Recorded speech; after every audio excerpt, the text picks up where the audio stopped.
This summer, Philip and I finally managed to buy a new house, and I am in love with it. But let me tell you, it wasn't easy. We had to search for almost a year, put in multiple offers, and routinely had to go 15% above asking price.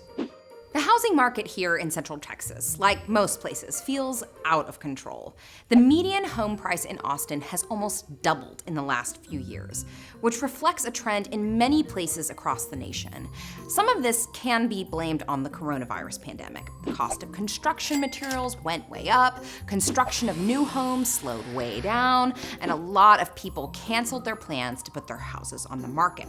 I mean, who would want a bunch of strangers touring your home with a deadly virus on the loose?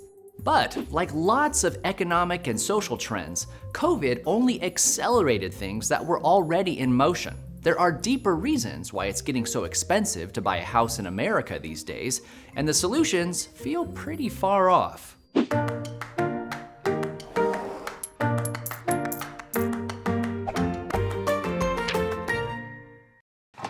To really understand what's going on in the housing market today, we have to go back to 2008, when the last housing bubble burst. Years of reckless lending by Wall Street had artificially inflated the market, sending home prices soaring. When it finally became clear that too many people had taken out predatory loans to buy overpriced houses, the whole thing collapsed, taking the US economy with it. Real estate values plummeted. Thousands of people lost their homes, and there were too many houses on the market with not enough people who could buy them. When a market reacts to a shock, it tends to overreact. Construction of new homes fell from 2 million a year to less than 500,000. The decade following the Great Recession had the fewest number of homes built than any decade since the 1960s. There's also fewer existing homes being put up for sale. Advances in medicine and nutrition have kept the baby boomers healthier and more productive longer than their parents. So they're not ready to retire, sell the house, and move to a condo in Florida just yet. Meanwhile, millennials who've had to delay home buying for financial reasons like stagnant wages and student debt are finally ready to enter the market in big numbers.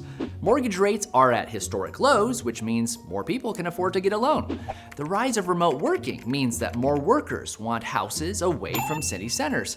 But there's just not enough units available. That means bidding wars and rising prices across the country.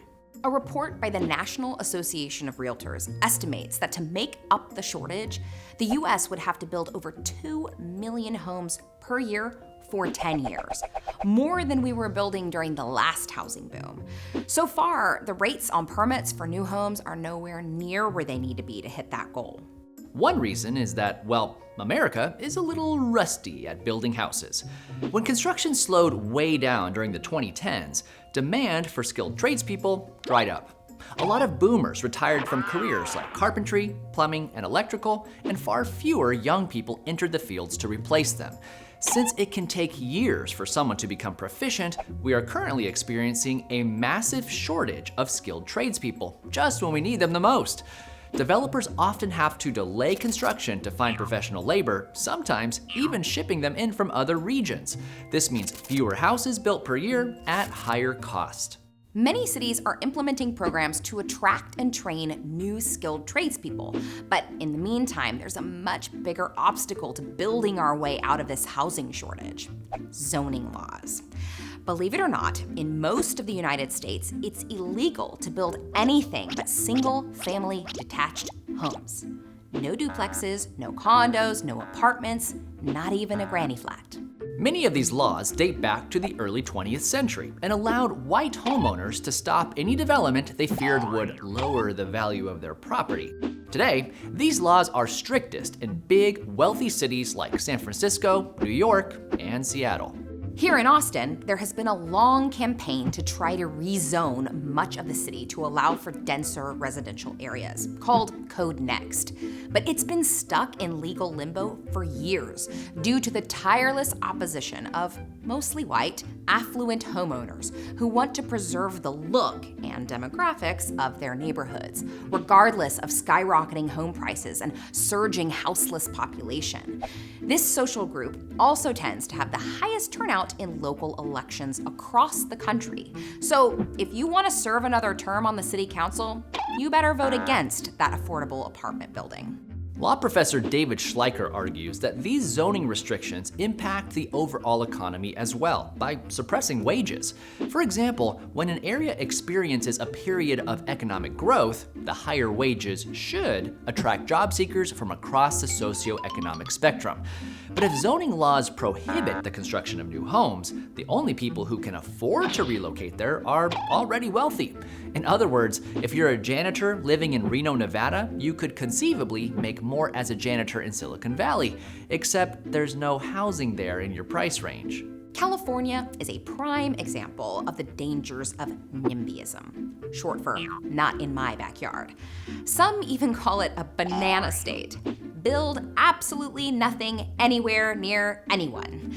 Despite a decade of high output and employment, skyrocketing home prices have forced many middle and low-wage workers to relocate to other states.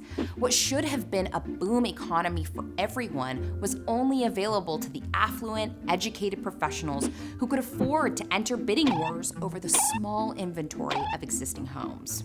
NIMBYism also affects our ability to build infrastructure in America. 1 mile of commuter rail in the US can be several times more expensive than in Europe. One reason is that European governments typically have more power to plan and execute infrastructure projects from start to finish. In America, even a small group of local homeowners can derail any building proposal they don't like, often using historical or environmental concerns as justifications. These delays and legal battles drastically drive up the cost of construction. Organizations from the Urban Institute to the National Association of Realtors are calling on governments to make it easier to build new construction. President Biden has proposed including in his infrastructure bill financial incentives to areas that are willing to relax their zoning laws, though that may not be enough to persuade wealthier school districts that don't need the money. One possible solution to the housing shortage is for the Fed to raise interest rates. If mortgages are more expensive, fewer people will want to buy a house. But the lack of housing affects the rental market as well, and simply making it harder for people to become homeowners doesn't address the underlying problem. Owning a home is still the primary method of building wealth for the vast majority of Americans. It's something to pass on to your children and offers the security and freedom of knowing that you're not at the mercy of a landlord. In some ways, the problem is simple. There aren't enough homes to go around. But fixing it may require a fundamental power shift in who gets to decide what gets built and what doesn't. And that's our 2 cents. Thanks to our patrons for keeping 2 cents financially healthy. Click the link in the description to become a 2 cents patron. If you want to know more about the shortage of skilled tradespeople, check out this episode of Future of Work on the PBS Voices channel.